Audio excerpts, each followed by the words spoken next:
मैं आपका होस्ट दीप सिलोड़ी लेके आता हूँ आपका खास कार्यक्रम एक मुलाकात। जी हाँ, एक मुलाकात जिसमें हम बातचीत करते हैं उत्तराखंड की उन हस्तियों से जिन्होंने अपनी कला, हुनर और प्रतिभा से अपनी एक पहचान बनाई है और आज लाखों लोगों के दिलों पर अपनी एक छाप छोड़ी है।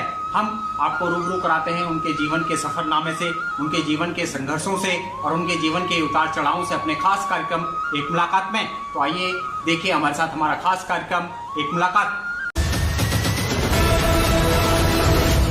करा रहे हैं अपने खास कार्यक्रम एक मुलाकात में एक ऐसी हस्ती से जो पिछले 25-30 सालों से निरंतर उत्तराखंड की संस्कृति, उत्तराखंड के रंगमंचों में अपनी जो है प्रतिभा, हुनर और कला के द्वारा जो है लोगों पर अपनी छाप छोड़ रहा है। जी, हम बात कर रहे हैं भरत राम मालकोटी जी की। काफ़ी सालों से जो है ये रामलीलाओं में जो है मेघनाथ का पार्ट खेल रहे हैं, रावण का पार्ट खेल रहे हैं और निरंतर अपने उत्तराखंड की समाज को आगे बढ़ाने में अहम योगदान देते हैं। साथ ही जो है आपको बता दें काफ़ी समय से जो है समाज सेवा से भी जुड़े हुए हैं। देखिए हमारे खास कार्यक्रम एक मुलाकात में आज उनके संवाद में हम बातचीत करते हैं अपने खास कार्यक्रम एक मुलाकात में।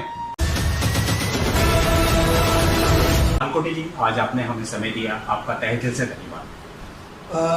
सलोटी भाई, सबसे पहले तो मैं आपको धन्यवाद देता हूँ कि आप उत्तराखंड की संस्कृति के लिए बहुत शानदार काम कर रहे हैं। जिस प्रकार से आप बड़े बड़े कलाकारों को, उत्तराखंड के कलाकारों को दूर दराज से ढूंढ कर ला रहे हैं और उन्हें लोगों के बीच में प्रचार उनका कर रहे हैं, उन्हें फेमस कर रहे हैं, उसके लिए उत्तराखंड सदैव आने वाले वर्षों में आपका ऋणी रहे। हम चाहते हैं क्योंकि आप रामलीला के बेहतरीन रंगमंच कर्मी हैं, हम चाहते हैं कार्यक्रम की शुरुआत अगर कुछ रामलीला के किसी चौपाई से या किसी आपके संवाद से हो जाए तो बहुत ही बेहतरीन हो। मैं सबसे पहले शुरुआत करता हूँ सलोनी भाई कि ना मैं नेता, ना अभिनेता, ना साधु, ना शैतान, ना पाखंडी हूँ। मेरा नाम है भरत राम मालकोटी और मैं उत्तराखंड हूँ। रही बात की, मैं रामलीला में जब अपना रोल खेलता था तो एक मेघनाथ का एक डायलॉग है, मैं उससे आपकी शुरुआत कर देता हूँ। मेरा बहुत फेवरेट है और लोगों ने उसे बहुत सराहा भी है। मैं जहाँ भी उस डायलॉग को बोला लोगों ने बहुत उसको सराहा है। वो दृश्य जब का है कि मेघनाथ के सामने विभीषण खड़ा है युद्ध भूमि में और मेघनाथ उसके ऊपर गुस्सा हो रहा है कि विभीषण, फिर बोलता है मेघनाथ, विभीषण काका, देश के हालात चाहे जैसे भी क्यों ना हो, पर जिसे अपने वतन, अपनी मिट्टी और अपने लोगों से प्यार नहीं होता, उससे बड़ा इस दुनिया में गद्दार नहीं होता। ये नहीं है डर मुझे, ये नहीं है डर मुझे कि जाऊंगा मैं जान से, देश और पिता की खातिर टकराऊंगा भगवान से। बहुत ही सुंदर आपने जो है हमें भी जो है रामलीला के जो है पुरानी यादों को ताज़ा कर दिया। भरत भाई, हमारे दर्शक जानना चाहते हैं कि आपकी पैदाइश कहाँ हुई, आपका बचपन कहाँ बीता, फिलहाल आप कहाँ रहते हैं और क्या कर रहे हैं, थोड़ा इसके बारे में बताइए। सलोटी भाई, मेरी पैदाइश श्रीनिवासपुरी की है और गांव हमारा है अपना मालकोट, भुंगड़ी मालकोट इसको बोलते हैं, और पट्टी पिल्ला पाका होती है, चौबट्टा खाल। आपका गांव आना जाना होता है या कभी आप गांव जाते हैं जब भी कोई त्यौहार या शादी ब्याह होती है, आपका जाना में? नहीं, अक्सर बहुत कम, मैं बहुत ही कम, ना के बराबर आप कह सकते हैं, मैं गाँव जा नहीं पाया। लेकिन दिल्ली एनसीआर में भी आप जो है अपने उत्तराखंड संस्कृति से जुड़े हुए हैं, निरंतर उत्तराखंडी समाज से भी आप जुड़े रहते हैं। मैं बिल्कुल उत्तराखंड समाज से जुड़ा रहता हूँ, जहाँ भी संभव होता है मैं वहाँ जाता हूँ और अपने उत्तराखंड के जितने भी युवा हैं उनको नशे से दूर रहने का मैं कोशिश करता हूँ। मैं बताता हूँ, अपनी तरह से मोटिवेशन करता हूँ, बाकी प्रयास करता हूँ, बाकी करना ना करना ये उनके ऊपर। हमने सुना है कि आप बचपन में जो है स्कूलों पे जो है जब स्कूलिंग करते थे तो उस टाइम मंचों पे आप अपने परफॉर्मेंस देते थे और जब भी कोई कार्यक्रम होता था स्कूल में आप अपने को जो है नाम लिखाते थे और फ्रंट पे जो है हर परफॉर्मेंस में भाग लेते थे। किस तरह का सफ़र था आपके स्कूल के समय पे, क्या याद आ रहा है कुछ? मैं स्कूल के टाइम पे भी अक्सर जो भी जैसे सभाएं होती, जैसे बाल सभा वगैरह होती, मैं कुछ ना कुछ उसमें रोल करता था और फ्रंट पे खड़ा होता था। ये बात है कि मेरे को डायलॉग वायलॉग बोलने में कोई हिचक नहीं होती थी और मैं घबराता भी नहीं। मुझे याद है एक बार मैं हमारे स्कूल में पृथ्वीराज चौहान का जो नाटक हुआ उसमें मैं मोहम्मद गौरी बना था और वो मेरे लिए दुर्भाग्य की बात। यानी हम कह सकते हैं कि बचपन से ही आप में जो है प्रतिभा थी, लगातार आप मंचों पे आपको जाना बड़ा अच्छा लगता था और स्कूल में भी आपको बड़ा प्रोत्साहन कर देते थे आपके टीचर और जो भी हो। कैसा लगता था जब कोई आपके परफॉर्मेंस को सराहता था, आपको जो इनाम देता था, मन में कैसा लगता था?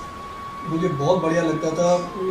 जब मंच पर मैं जाता तो मुझे काफ़ी ट्रॉफियाँ वगैरह मिले, अवार्ड वगैरह भी मिले और मैं बहुत खुश होता था और उसी खुशी में फिर मैं इसलिए फिर मेरा रंगमंच की तरफ ध्यान, मतलब मैं आकर्षण बढ़ता ही गया।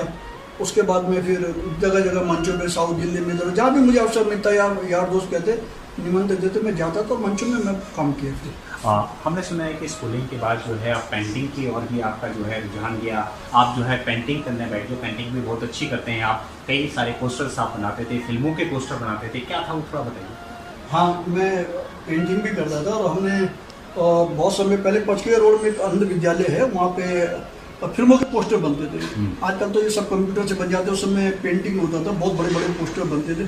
तो पोस्टर भी हमने बनाए, पोस्टर मतलब बनाए क्या, फाइनल टचिंग हमारे जो गुरु होते थे वो देते थे, बाकी हम लोग उसमें करके उसको चाहे स्केच करना, उसमें कलर भरना हम करते थे।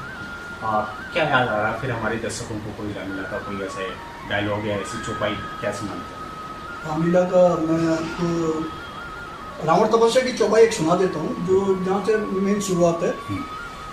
हम काहू कर मरहू न मारे, हम काहू कर मरहू न मारे, वानर जात मनुज दुआरे, देव धनुज किन नर अरुणागा,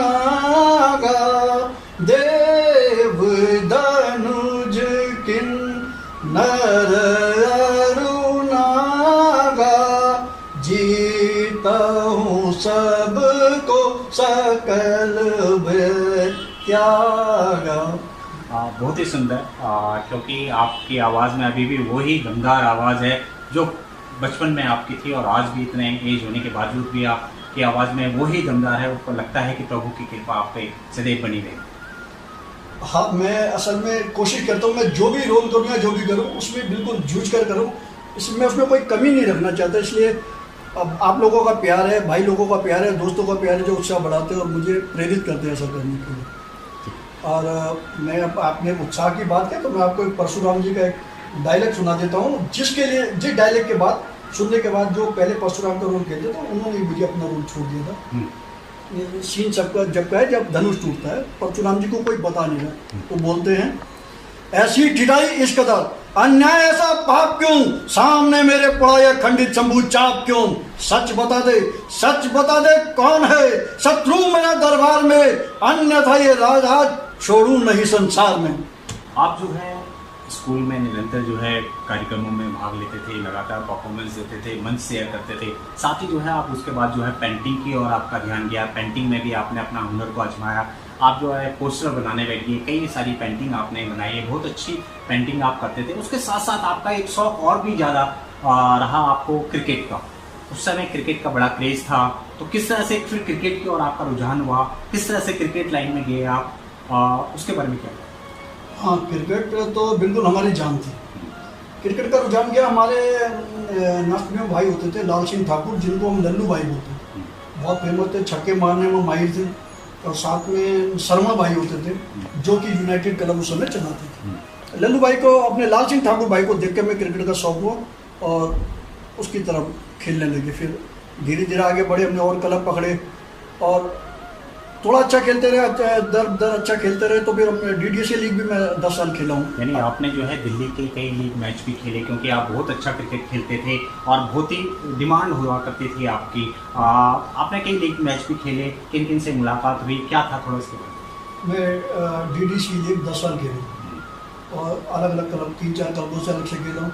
और हमारे समय में इतना एक प्लेटफॉर्म नहीं होता था, लेकिन आज हम जब देखते हैं तो हमारे साथ खेले हुए या जिन बच्चों को हमने थोड़ा सपोर्ट किया, आज वो बहुत अच्छे मुकाम पे नाम बहुत रोशन करें। भगवान ने चाहा तो आने वाले टाइम पे बहुत अच्छा खेलेंगे। जैसे अपने बलवीर सिंह नेगी हैं हमारे, उनको मामा जी बोलते हैं, उनका छोटा बेटा है शशांक नेगी, बहुत अच्छा क्रिकेटर रहा है और अच्छा अभी भी खेल रहा, कोचिंग भी दे रहा, अभी अपना वो क्लब भी चलाता है। उनका बेटा हो गया मनोज नेगी हो गया, और अपना पुनीत बिष्ट हो गया, अपना राजेश बिष्ट जो कि FCI से भी खेले। ये भी हमारे समय में थोड़े छोटे आते थे, हम लोग सिर्फ हौसला बढ़ाते थे, बाकी वो अपने दम पर वो आगे खेले। लेकिन जिस तरह का आज का माहौल है, जिस तरह से IPL स्टार्ट हो गया है, लगातार कई स्टेटों की टीमें बन गई है, उसमें जो है बच्चों को मौका मिल रहा है। और हमने देखा कि उत्तराखंड से भी जो है काफ़ी बच्चे अब क्रिकेट की ओर रुझान कर रहे हैं। कई बच्चे आज जो है IPL में खेल रहे हैं। ऋषभ पंत जो है इंडिया का भी नाम रोशन कर रहा है, कप्तानी भी कर रहे हैं, किस तरह से देखते हैं, क्या कहेंगे?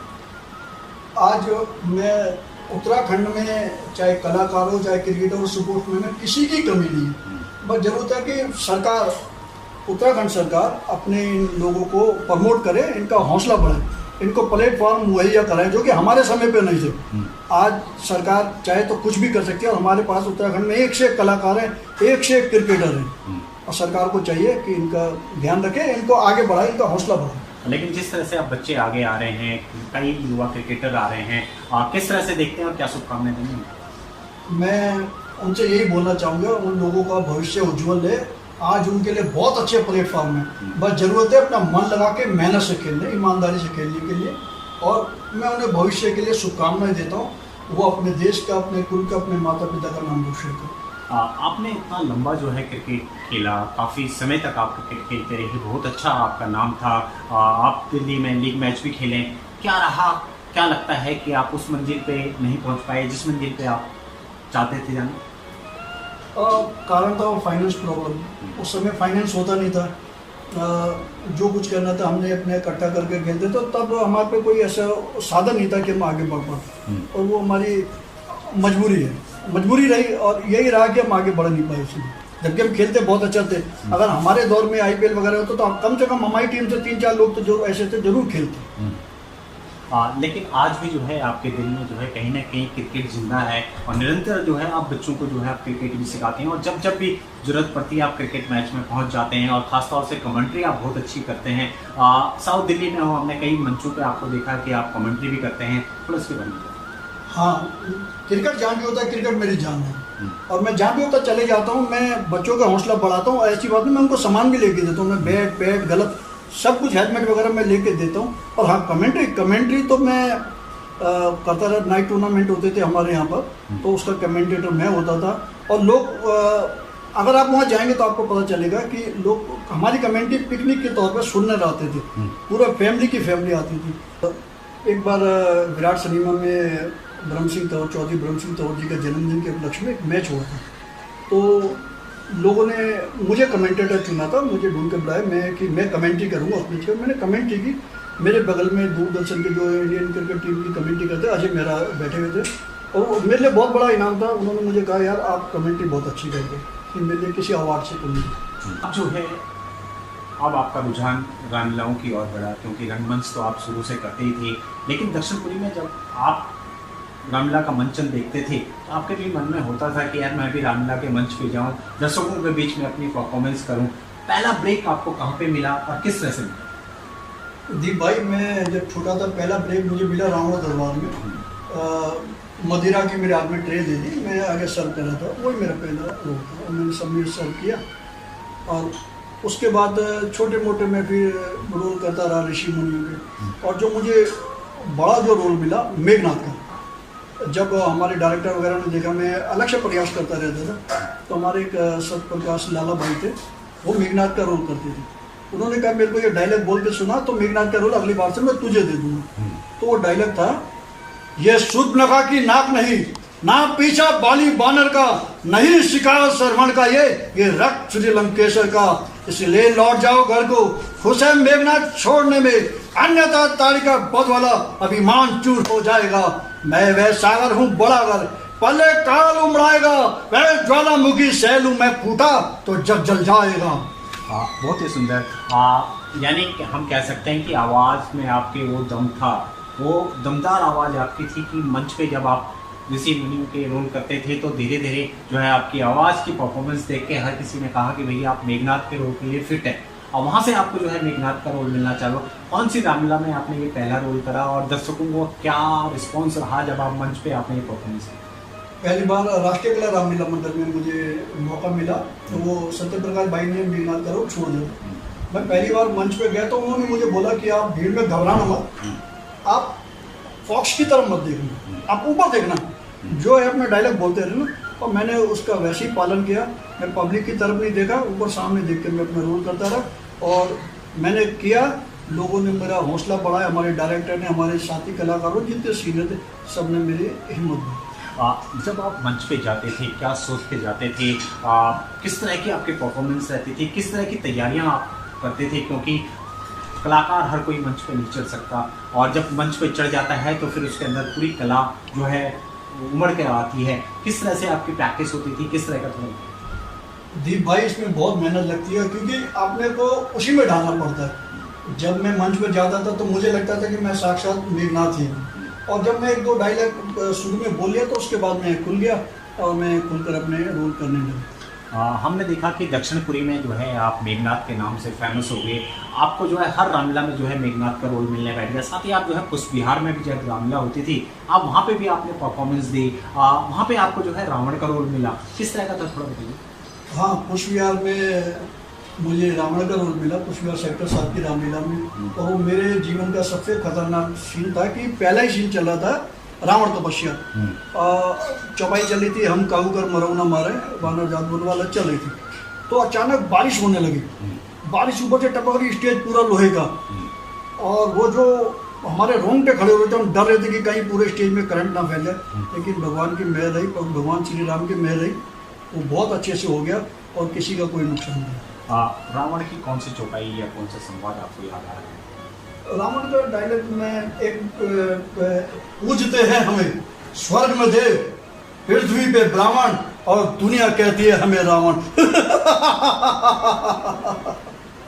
बहुत ही सुंदर, क्योंकि रावण की जो हंसी है असली वही है किरदार का, और दर्शक जो है जब रावण की हंसी होती है तो या तो डर जाते हैं या बहुत ही पसंद करते हैं। एक बार हमारे दर्शकों को थोड़ा सा वो हंसी अगर आप सुना। मुझसा योद्धा, मुझसा पंडित, संसार में ना कोई दूजा है, अपने शीशों को काट काट शंकर को मैंने पूजा है। नासिस नासिस पहले काटे, 10वां बलि चढ़ाया है, शंकर की भक्ति का वरदान मैंने पाया है। क्या लगता है कि प्रभु श्री राम की कृपा आप पे है, क्योंकि जो आवाज आपकी दमदार है, क्या कहीं न कहीं श्री राम का आशीर्वाद सदैव आपके साथ बना रहता है? भगवान श्री राम का आशीर्वाद मेरे पे सदैव रहता है। आप जी भाई, आप जैसे भाइयों का प्यार रहता है, दोस्तों का प्यार रहता है, जो मेरा हौसला बढ़ा, वो मेरा हौसला बढ़ाते मैं कर देता हूँ, भगवान का नाम लेकर हो जाता। आप जो है हर विधा में जो है निपुण है, चाहे आप क्रिकेट हो, चाहे आप पेंटिंग हो, चाहे आप रंगकर्मी हो, हर कला में जो है आप माहिर हैं, अपनी परफॉर्मेंस बेस्ट परफॉर्मेंस देते हैं। कैसे तालमेल रहता है सबके साथ आपका, क्या कहें? सलोनी भाई, ये आप जैसे भाइयों का प्यार है, दोस्तों का प्यार है, जो मेरा हौसला अफजाई करते हैं, मुझे उत्साह देते हैं, तो बस ये बाकी भगवान की कृपा है, मैं प्रयास करता हूँ और हो जाता है। हम चाहते हैं कि फिर एक कोई चौपाई संवाद। मैं हनुमान जी का एक डायलॉग आपको सुना देता हूँ, जिस समय ये अशोक वाटिका का है। रावण के दरबार में डायलॉग बोलते हैं, मैं गया था कौन सा उनको बुलाने के लिए, आप ही आए थे वो झगड़ा फैलाने के लिए। काम किस आते हैं फल, काम किस आते हैं फल, आखिर थे खाने के लिए, था जुर्म जो बांध लेता घर ले जाने के लिए। बस इतनी सी बात पर वो मेरे पीछे पड़ गए, मारने आए थे मुझको लेकिन खुद ही मर गए।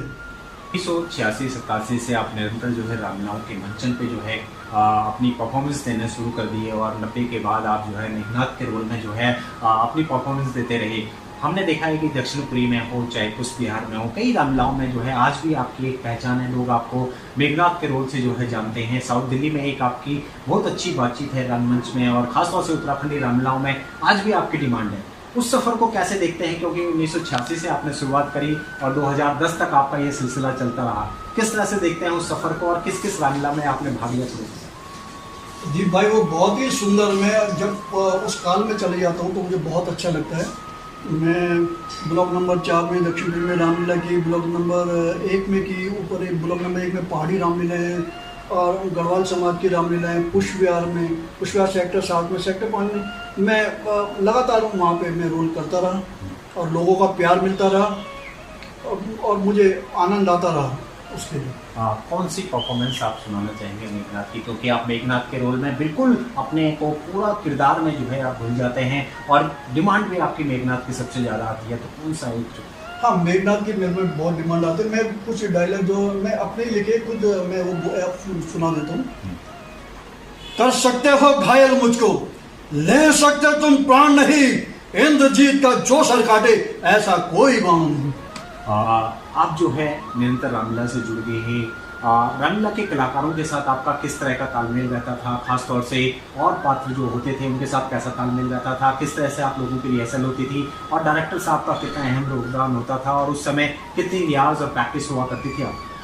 हाँ, हमारे समय में सभी कलाकारों से बहुत अच्छे संबंध रहते थे और सब एक दूसरे को बहुत अच्छी तरीके से हेल्प करते थे। चाहे अपना बिष्ट जी हों पुष्प विहार में, थापा जी हों, रावत जी हों पुष्प विहार में, पंडित टेकचंद शर्मा जी हों, अपने डायरेक्टर प्रेमचंद रंगीला जी हों ब्लॉक नंबर दक्षिणपुरी से, और ब्लॉक नंबर 2 से पहाड़ी रामलीला से साहिर जी हों, ये सब बहुत अच्छे सहयोग देते थे। और अब रियाज तो हमारे टाइम पे ये लगा लीजिए आप, अगस्त का महीना शुरू आते ही लगभग 3-4 महीने से पहले हमारी रिहर्सल शुरू हो जाती थी और हम लोग बिल्कुल उसी जो रोल करना है उसी में घुस जाते थे, सब कुछ त्याग देते थे कि उस रोल को सफल बनाने के लिए। उस समय और आज के समय की रामलीला में आप क्या अंतर देखते हैं? क्योंकि आपके समय में काफ़ी रियाज होता था, प्रैक्टिस होती थी और लय और धुन पे बड़ा ध्यान दिया जाता था। अब जो कलाकार आ रहे हैं रामलीला में उनको क्या कहना है? अब हमारे समय में बहुत रियाज होती थी, बहुत मेहनत होती थी, लेकिन आज उतना नहीं है। आज रामलीला को शॉर्ट कर दिया है और लोगों के पास भी शायद ज़्यादा समय नहीं है और ये अनदेखी भी ठीक नहीं है। लेकिन जो अभी भी आ रहे हैं कलाकार बहुत अच्छा काम कर रहे हैं, मेरी शुभकामनाएं उनके लिए। आप कोई भी रोल करो, मन लगा के करो। मैं बच्चों को, युवाओं को सिर्फ यही कहूँगा कि वो कोई नशा ना करें। शराब आदमी को खत्म, परिवार को बर्बाद और देश को खोखला करती है। जो सचमुच अपने परिवार से करते हैं प्यार, शराब को या किसी भी नशे को आज ही करें इनका। हम चाहते हैं कि ब्रेक पे जाने से पहले फिर कोई एक संवाद या चौपाई अगर आप हमारे दर्शकों को सुनाते तो बोलिए। मैं आपको एक परशुराम जी का डायलॉग सुना देता हूँ। धनुष टूटा है महेंद्रगिरी पर्वत में, उनके पता चला वो दौड़े आ रहे हैं ऐसे, कांप उठे दिक्पाल एकदम, पड़ गए पृथ्वी पे बल, रुक गए हिलते समुंदर, हो गया चंचल अचल, वृक्ष डोला जंगल हिले और वहां कांपी मही, शोर वो उठा पहाड़ों तक की मेघे हिल गई, आ गया मुख पर पसीना और आतुर मन हुआ, कृष्ण कारण आज शंकर चाप खंड खंड हुआ। बहुत ही सुंदर जो है आपने भी जो है हमें रामलीला की पुरानी यादों को ताज़ा कर दिया आज आपके दर्शनों के। और जिस तरह से आपने चौपाइयाँ सुनाई हैं, डायलॉग सुनाया है, लगता है साक्षात हमारे बीच में वो पात्र जो है अपना रोल निभा रहा है। जी भाई, ये आप लोगों का प्यार है। मैंने जैसे भी कहा कि आप लोग हौसला बढ़ाते, मैं उसको कर देता हूँ, बाकी प्रभु इच्छा। फिलहाल रुकते हैं ब्रेक के लिए और फिर से आपका स्वागत है हमारे खास कार्यक्रम एक मुलाकात में। ब्रेक से पहले हमने आपको उनके जीवन के, बचपन के सफर से रूबरू कराया। अब जानते हैं कि किस तरह से वो आगे का अपना सफर कर रहे हैं, जिस तरह से वो सामाजिक कार्यों से भी जुड़े हुए हैं, उन पर भी बात करेंगे और आप आगे उनके क्या विजन है उन पर भी बात करेंगे। तो आइए चलते हैं और फिर से शुरुआत करते हैं अपने खास कार्यक्रम एक मुलाकात की। जी भाई, मैं आपका सबसे पहले तो आभार इसलिए प्रकट करता हूँ, आपने जो बचपन से लेकर आपका जो मेरा चित्रण किया है, जो आपने शानदार सवाल पूछे और एक मैं तो कहूँगा मेरे को निखारा है, उसके लिए मैं आपका हार्दिक अभिनंदन करता हूँ। देखिए भरत भाई, हमारी तो पूरी कोशिश रहती है कि उत्तराखंड के हर कलाकार को मंच मिले, क्योंकि कलाकार को मंच मिलना बहुत ज़रूरी है। उसकी कला, हुनर और प्रतिभा जब तक जनता के बीच में नहीं आएगी, उसके हुनर को कैसे पहचान में आएगा। और हमारी पूरी कोशिश रहती है आंचल पत्रिका की कि कलाकार को जो है मंच जरूर। बिल्कुल दीप भाई, अब खैर आप तो अपनी तरफ से प्रयास कर रहे हैं, मैं आपको देखता हूँ आप जगह जगह संस्थाओं के साथ जाके प्रयास कर रहे हैं उत्तराखंड के कलाकारों को आगे निकालने के लिए। और भी जितनी संस्थाएं हैं, मैं चाहता हूँ कि वो सब नए नए कलाकारों को सहयोग करें। और मैं भी लगभग गढ़वाल समाज उत्तराखंड की जितनी भी संस्थाएं होती हैं, मैं ज़्यादातर संस्थाओं से जुड़ा रहता हूँ और समर्पित हूँ, जहाँ रंगमंच के लिए भी और जहाँ हमारी ज़रूरत होगी हम तैयार, कभी इनकार भी नहीं करेंगे। और ऐसी उत्तराखंड के लिए हम हर तरह से तैयार है सहयोग करने के लिए। हम चाहते हैं कि फिर से एक बार हमारे दर्शकों के लिए आप फिर से कोई मेघनाथ की, क्योंकि आप मेघनाथ के किरदार में पूरी तरह से रंगे हुए हैं, आपके अंदर जो है मेघनाथ बसते हैं और इसी की आपकी एक पहचान भी है। पूरे दक्षिणी दिल्ली के अंदर मेघनाथ के रोल में आप अपने को पूरी तरह ढालते हैं। हम चाहते हैं फिर से एक शुरुआत हो जाए कोई श्लोक या कोई डायलॉग से। दीप भाई, मैं मेघनाथ का एक डायलॉग सुनाता हूँ। अंगद आगे चले गया, कल युद्ध के लिए संचालन करना, तो रावण बोलता है, बेटा इंद्रजीत, कल युद्ध का संचालन आप स्वयं करो। तब इंद्रजीत कहता है, जो आज्ञा पिताजी, पिताजी जय शंकर की। फिर इंद्रजीत चलता है आगे, जो आगे डायलॉग बोलता है, बढ़ चला है इंद्रजीत, युद्ध करने की ठान, बचा सके तो बचा ले मुझसे राम और लक्ष्मण प्राण। आज फटेगी या ये जमी या फटेगा आसमान, इस युद्ध में विजय जो होगा, योद्धा होगा वो महान। जय शंकर की। बहुत ही सुंदर। आप जो है लगता है कि सचमुच जो है किरदार में इस तरह से घूम जाते हैं कि आज भी जो है आपकी वाणी में जो है मेघनाथ के एक एक डायलॉग, क्योंकि लोगों को तो जो है डायलॉग और श्लोक से भूल जाते हैं लोग, लेकिन आज भी आपको याद है। किस तरह से याद रखते हैं आप इतने? जी भाई, ये माँ सरस्वती अपने कंठ में विराजमान रहती है। और मैंने जैसे कहा, आप जैसे भाइयों का, दोस्तों का, जो भी समर्थक है, जो अभी अभी आप देखना रामलीला के दिनों में मेरे को पर्सनल पे फोन कर करके बोलेंगे यार फेसबुक में कोई डायलॉग अपलोड करो, ये सब उनका आशीर्वाद है, मैं कर देता हूँ। जिस तरह से हमने देखा है कि दिल्ली एनसीआर में आप पहले काफ़ी उत्तराखंडी रामलीलाएँ होती थी, सेवानगर, कितवई नगर में जो है उसमें जो है अपनी बोली भाषा में रामलीला होती थी, लेकिन अब कहीं ना कहीं वो कम होती चली जा रही है, कलाकार भी जो है कम होते चले जा रहे हैं। क्या कारण मानते हैं आप? दिल्ली में ज़्यादातर रामलीलाएँ बंद होती जा रही हैं और बहुत समय से रामलीलाएँ बंद होती जा रही है। अब जब रामलीलाएँ बंद हो गई तो कलाकारों का इंटरेस्ट भी खत्म हो गया। अब धीरे धीरे कुछ प्रयास हो रहे हैं, जैसे आप जैसे भाई उसको जैसे कहते हैं जीव उद्धार कर रहे हैं, दोबारा से प्रयास कर रहे हैं। और जबकि उत्तराखंड में एक से एक कलाकार है और दिल्ली की क्या कहीं की भी कोई रामलीला ऐसी संभव ही नहीं है जिसमें उत्तराखंड के कलाकार ना, बस जरूरत है उन्हें एक मार्गदर्शन की। आज तो पूरे दिल्ली एनसीआर में फैला हुआ है और निरंतर अपनी संस्कृति का प्रचार प्रसार करती रहती है। फिर भी कोशिश है उनकी कि रामलीलाओं का वो मंचन करती रहे और फिर भी कुछ संस्थाएं कर रही हैं, क्या कहेंगे आप? जो संस्थाएं इस प्रकार से काम कर रही हैं उत्तराखंड के कलाकारों या उत्तराखंड के लिए उसके भले के लिए जो काम कर रही है, मैं उनका तहे दिल से शुक्रिया अदा करता हूँ। और मैं चाहता हूँ माँ लक्ष्मी सदैव उनके घर में वास करे, अन्नपूर्णा का निवास उनके घर पर है और भगवान भोलेनाथ का अतुल्य बल उन लोगों की भुजाओं में दौड़ता रहे, ताकि उत्तराखंड के सुधार के लिए वो इसी प्रकार से निरंतर काम करते रहे उत्तराखंड की भलाई के लिए। आप जो है साथ ही जो है जॉब करते हैं, जॉब के साथ साथ क्रिकेट का पैशन तो आप में शुरू से ही था, लेकिन अब जो है आप जो है रामलीला के मंचन पे जो है जिस तरह का होना, जिस तरह की प्रतिभा आपकी, आप नए बच्चों को जो है सिखाते हैं। अगर कोई बच्चा आपसे सीखना चाहे रामलीला के गुण तो आप उनको सिखाते हैं, रामलीला के लिए ट्रेन करते हैं। किस तरह का माहौल रहता है आज के नए युवा पीढ़ी के लिए?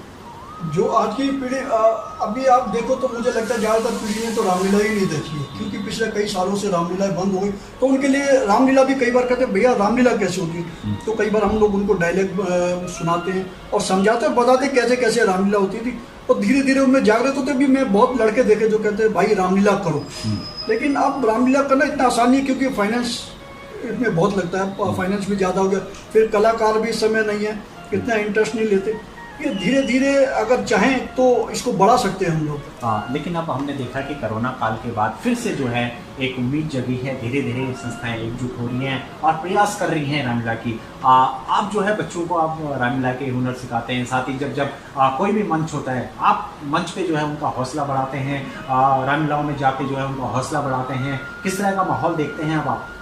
हाँ, मैं जाता रहता हूँ रामलीलाओं में, जहाँ भी मंच पे, और मैं खास तौर पे मेकअप रूम में जाता हूँ। जो छोटे छोटे कलाकार होते हैं, युवा कलाकार, उनका हौसला बढ़ाता हूँ। कभी कोई हनुमान का डायलॉग सुना दिया, अंगद का सुना दिया, रावण का सुना दिया, तो उनका उत्साह बढ़ाता हूँ। और इसी प्रकार से मैं सहयोग देता रहता हूँ। बाकी मैं उनको बोला भी कि आर्थिक रूप से भी जरूरत पड़ेगी तो हम उनकी हेल्प करेंगे।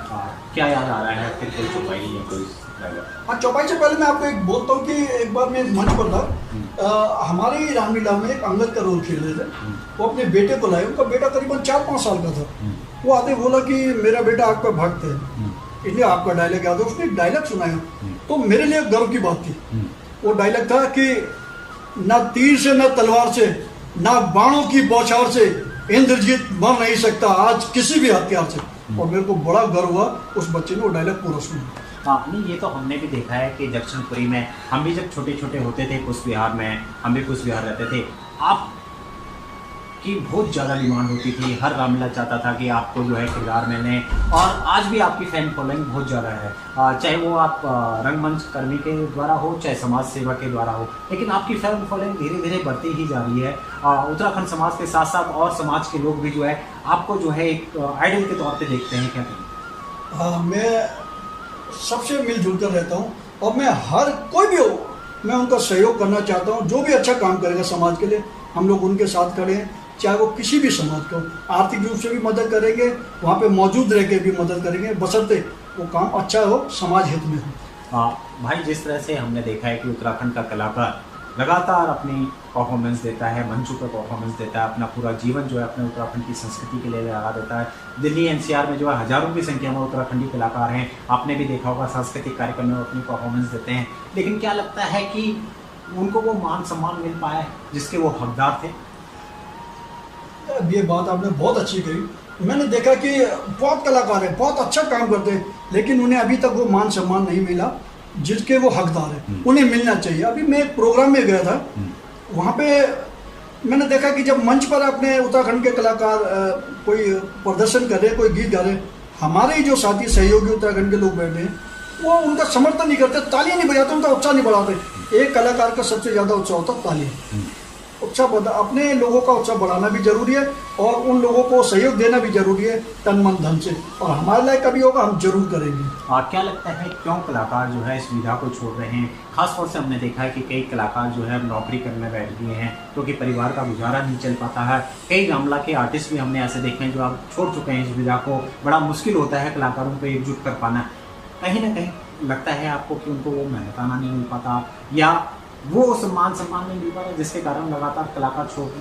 सही कहा आपने, क्योंकि जो निचले स्तर पर जो रामलीला करते हैं वो तो अपना ही खर्च करके करते हैं, उनको मेहनताना नहीं मिल पाता। उन लोगों ने नौकरियों पे भी जाना होता है, अपना काम धाम छोड़ने के बावजूद भी वो अपना करते रहते हैं, लेकिन उसका उन्हें फल नहीं मिलता है। और धीरे धीरे इसी का अब मेन मुद्दा रोजगार आ गया, रोजगार भी करना है, तो इसलिए अब धीरे धीरे लोग इससे दूर होते जा रहे हैं। और क्या याद आ रहा है फिर? कोई रामलीला की कोई चुपाई या रावण का कोई आपको कोई आ रहा हो? मैं आपको रावण अंगद संवाद सुना देता हूँ।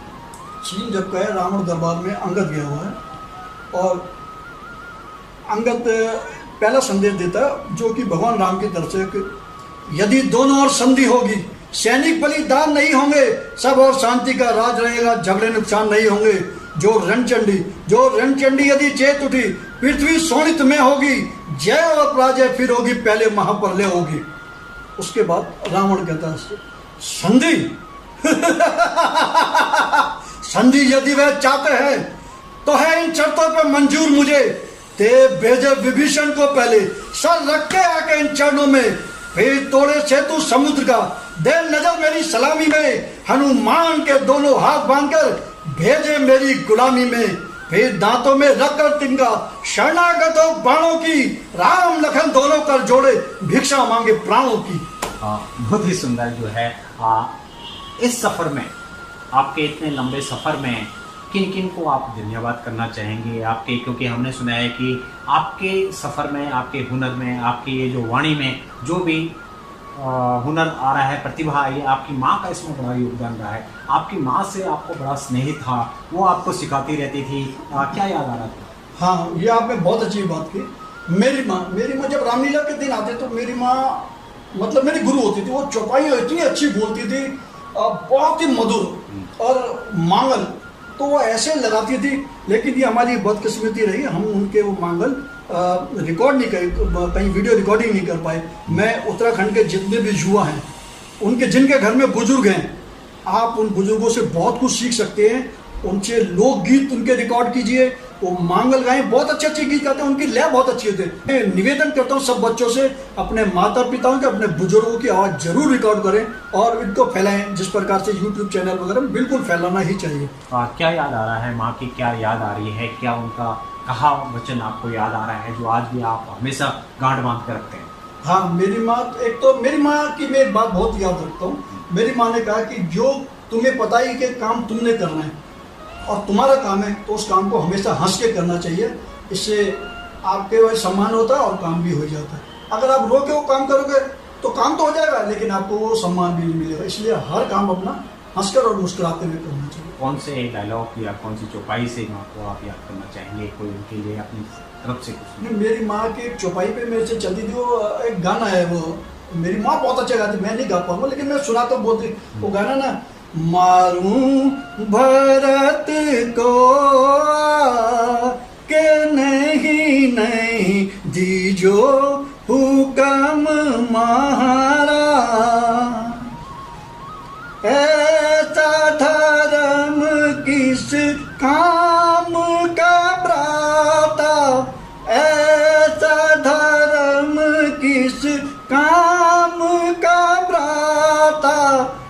आए हमारी ला के नहीं नहीं। ये मेरी माँ बहुत अच्छी चौपाई गाती है, मैं तो पता नहीं कैसे गए, लेकिन माँ का आशीर्वाद जो है सदैव आप पे रहा है और माँ की कृपा से ही आज आप इस मुकाम पे हैं। बिल्कुल बिल्कुल, माँ का आशीर्वाद हमेशा है और आज भी हमारे साथ है।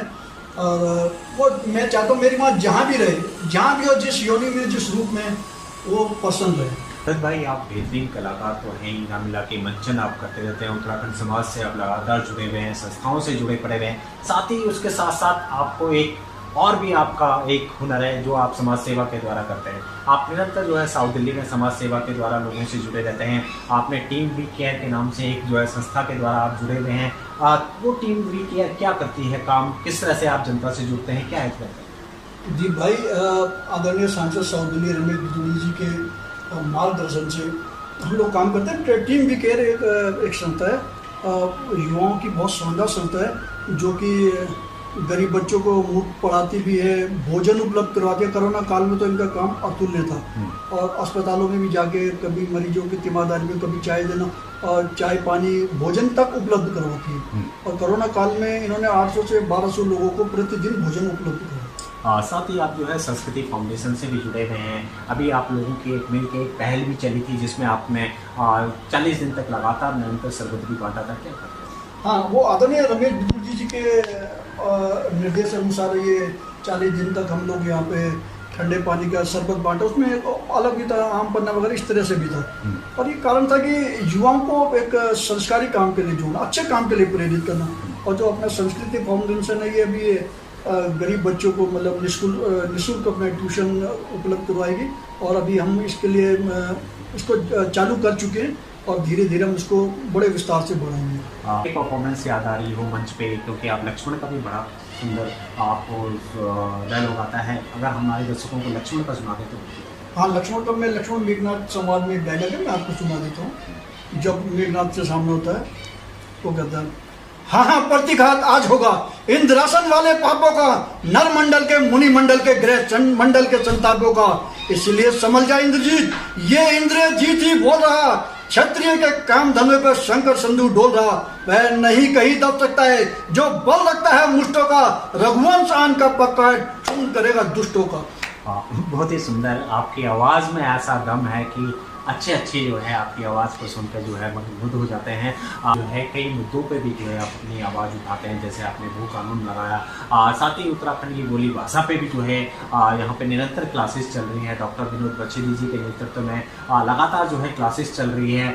संगम बिहार में हमने देखा, दक्षिणपुरी में हमने देखा, महरौली में हमने देखा, कई जगह जो है क्लासेस चल रही है और युवा बच्चों को जो है अपनी उत्तराखंड की बोली भाषा को सिखा रहे हैं। किस तरह से देखते हैं इस पहल को और क्या कहेंगे? मुझे बहुत खुशी होती है जो भी उत्तराखंड के लिए काम करता है, उत्तराखंड के भलाई के लिए, और मैं उन संस्थाओं का आभार व्यक्त करता हूँ। और ऐसे ज़्यादा से ज़्यादा लोगों को ऐसे निकल कर सामने आना चाहिए, अपनी भाषा के लिए प्रेरित करना चाहिए। और उन्हें कभी भी हमारी ज़रूरत होगी तो हम लोग भी उसमें हाजिर हैं मदद के लिए, आर्थिक स्तर पर भी मदद करेंगे और रहकर भी मदद करेंगे, बशर्ते इसलिए कि उत्तराखंड हमारा आगे बढ़ना चाहिए।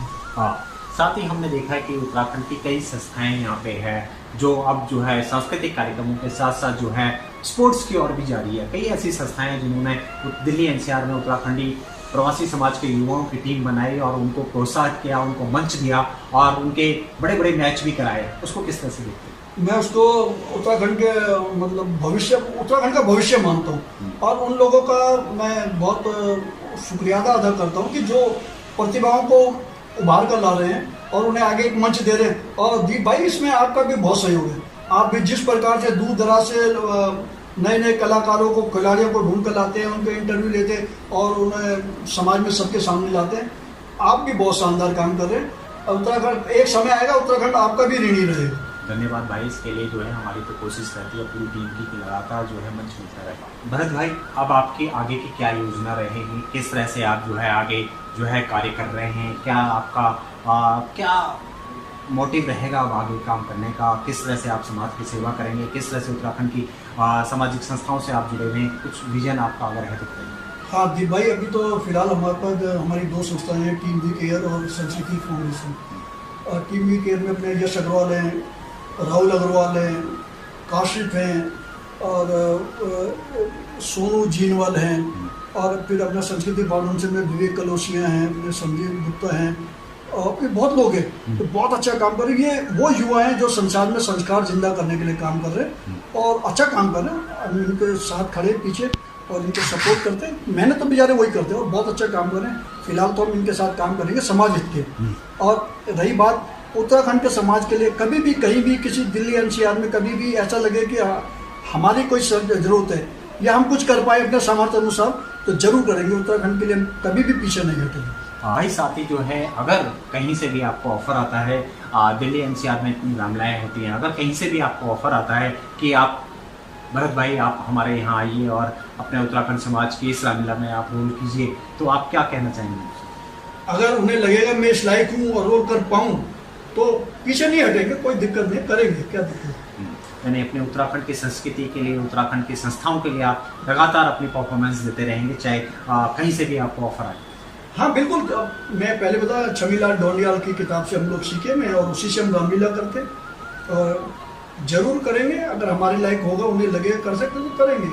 किन किन गुरुओं का आप धन्यवाद करना चाहेंगे जो आपके जीवन में इतने लंबे सफ़र में उनका साथ रहा? किन को आप जो है आदर्श मान के और उनको कहना चाहेंगे? मैं सबसे पहले तो डायरेक्टर में प्रेमचंद रंगीला जी जो हमारे शुरुआती डायरेक्टर थे, भाई सत्यप्रकाश लाला, ओम प्रकाश मंडोटिया, विलोचन प्रसाद ढोंडियाल, अपने बिष्ट जी पुष्पविहार से, रावत जी पुष्पविहार से, पंडित टेकचंद शर्मा, थापा जी, चेतराम शर्मा जी, ये सभी लोग हैं। मैं इनका शुक्रिया अदा करना चाहूँगा। उन्होंने मेरा हौसला बढ़ाया और मैंने इनके नेतृत्व में अच्छा करने का प्रयास किया और लोगों को पसंद आया, तो ये मेरे गर्व की बात है। हम चाहते हैं फिर कोई डायलॉग या चौपाई। हनुमान को उसके सामने बांध के लाते हैं तो रावण पूछता है, रे सट नीच कवन ते कीसा, रे सट नीच कवन ते कीसा, नहीं जाने मम भुज बल बीसा। अब जाते जाते हम जानना चाहते हैं कि क्योंकि आप इतने समय से जो है उत्तराखंड की रामलीलाओं से जुड़े हुए हैं, लगातार मंच शेयर करते हैं, उत्तराखंड की संस्कृति विभाग और उत्तराखंड सरकार से आप क्या कहना चाहेंगे? क्योंकि उत्तराखंड सरकार कई योजनाएं लाती हैं कलाकारों के लिए, लेकिन योजनाएं तो लाती हैं लेकिन धरातल तक नहीं आ पाती, आप जैसे कलाकारों तक नहीं पहुंच पाती, उसके लिए क्या संदेश देना चाहिए? मैं उत्तराखंड सरकार धामी जी से मुझे बहुत उम्मीद है। मुझे लगता है कि वो उत्तराखंड समाज के लिए कुछ करेंगे और उन्हें करना ही चाहिए, क्योंकि अभी तक जो भी रहा है उत्तराखंड में, मैंने जैसे भी पहले भी कहा, चाहे खिलाड़ियों चाहे कलाकारों, एक से एक हैं और बहुत अद्भुत हैं।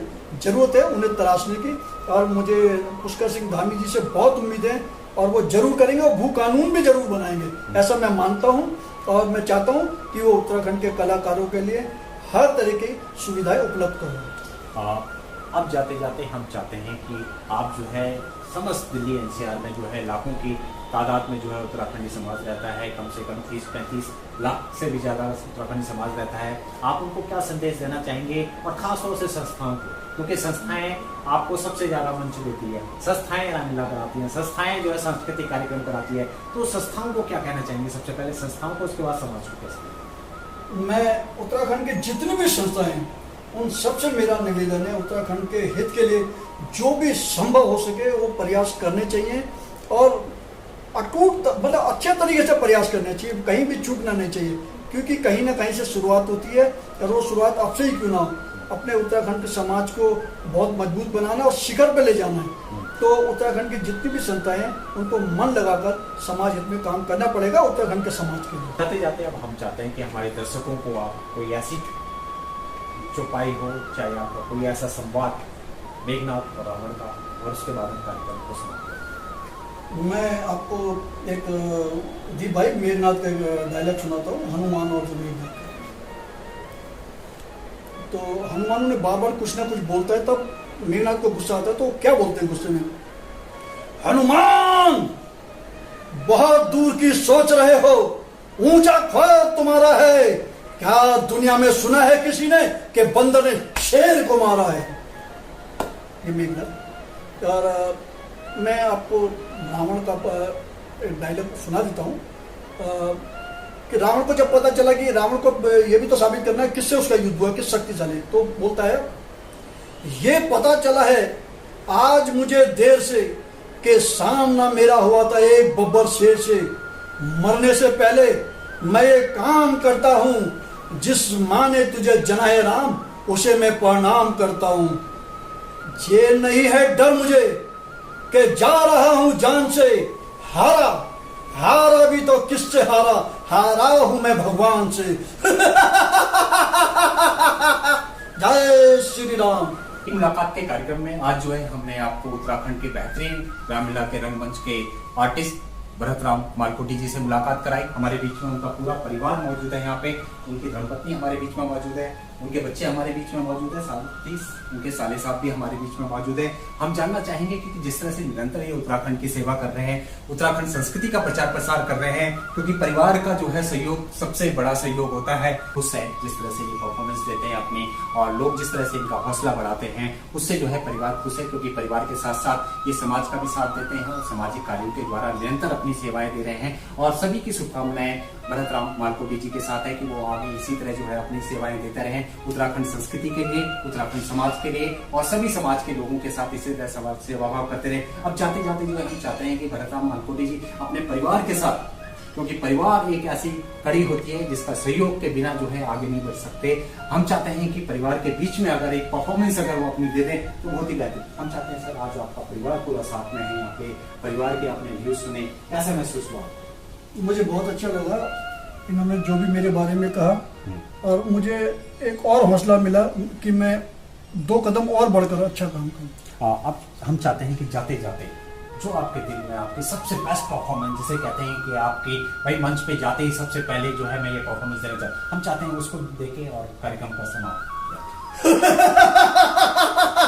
ना तीर से ना तलवार से ना बाणों की बौछार से इंद्रजीत मर नहीं सकता आज किसी भी हथियार से। योद्धा योद्धा वही योद्धा होते हैं जो रण में लड़कर मरते हैं। इस इंद्रजीत से लाखों बेटे इस लंका पे न्योछावर हैं। जय शंकर की और जय श्री राम।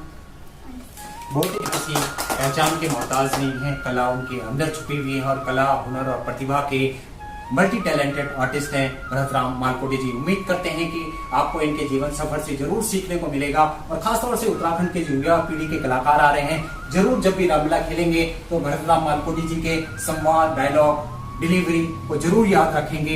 यही उम्मीद के साथ हमारा कार्यक्रम यहीं समाप्त होता है। मेरे सहयोगी मनोज कोठारी और मुझे दीजिए इजाजत। अगले एपिसोड में फिर किसी उत्तराखंड की ऐसी हस्ती से हम आपको मुलाकात कराएंगे। जब तक मुझे और मेरे सहयोगी मनोज कोठारी को दीजिए इजाजत।